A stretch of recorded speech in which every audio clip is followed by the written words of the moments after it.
نام خدا کا ذکر کرنا ہے. وَاذْكُرْ اسم ربک وتبتل الیہ تبتیلا وَاذْكُرْ اسم ربک بکرۃ وَأَصِیلا.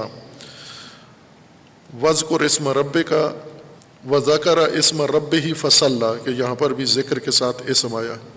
چوتھی چیز جو اللہ تعالیٰ نے اسم کے لیے ساتھ اس کو جوڑ دیا ہے، اور نبی اکرم صلی اللہ علیہ وآلہ وسلم کو حکم ہے اقرأ بسم ربک الذی خلق، پہلی آیت جو نازل ہوئی ہے رسول اللہ پر.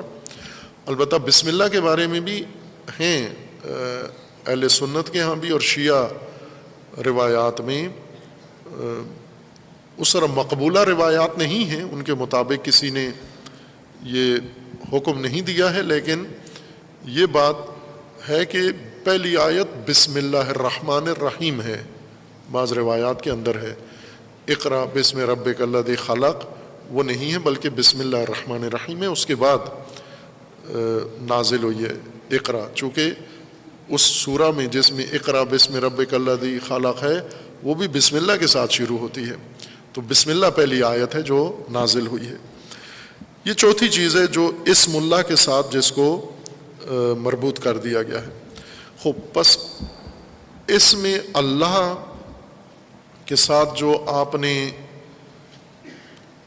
انسان نے اعمال انجام دینے ہیں تاکہ صحیح جہت میں انسان کی زندگی کا رخ معین ہو، یہ ایک ہدایت ہے کہ اللہ کے نام سے آپ نے یہ کام کرنے ہیں. ابھی موجودہ زمانے میں ہم دیکھیں تو ایسے سارے انسان ایسے کرتے ہیں، کسی نام پر سب کچھ کر رہے ہیں. مثلا پاکستان میں رہنے والے لوگ جو کام کرتے ہیں انفرادی طور پر، جو کام کرتے ہیں اجتماعی طور پر، خصوصاً اجتماعی طور پر جتنے آپ کے اعمال ہیں افعال ہیں وہ کسی کے نام پر انجام پاتے ہیں.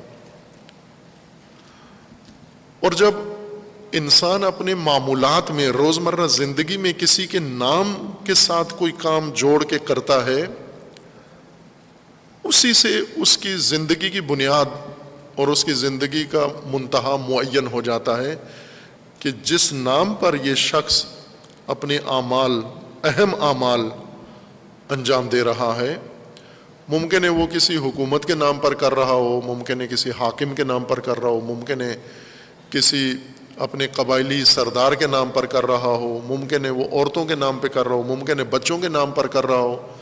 بہت سارے کام ہیں لوگ کسی کے نام پر کر رہے ہیں نا. بعض اوقات تشریح بھی کر دیتے ہیں، یہ کس لیے کر رہے ہو؟ یہ بچوں کے لیے کر رہے ہیں.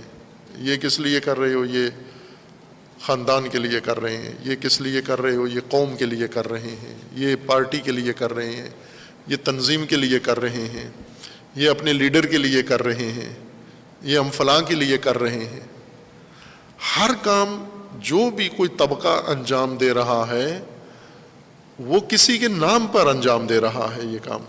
اور وہ نام کیسے آ گیا ہے؟ تاکہ اس نام پر یہ کام بھی سارے نام سے جوڑ دیے گئے ہیں. تو ظاہر ہے کہ وہ نام ہی انسانوں کے ان کام یا ان اعمال کو وظیفہ بنا کر یا ان کے اوپر ایک عمل کے طور پر، ذمہ داری کے طور پر وہ نام لاگو کرتا ہے. انسان کے تصور میں، انسان کی سوچ میں، اعتقاد میں، ایمان میں جس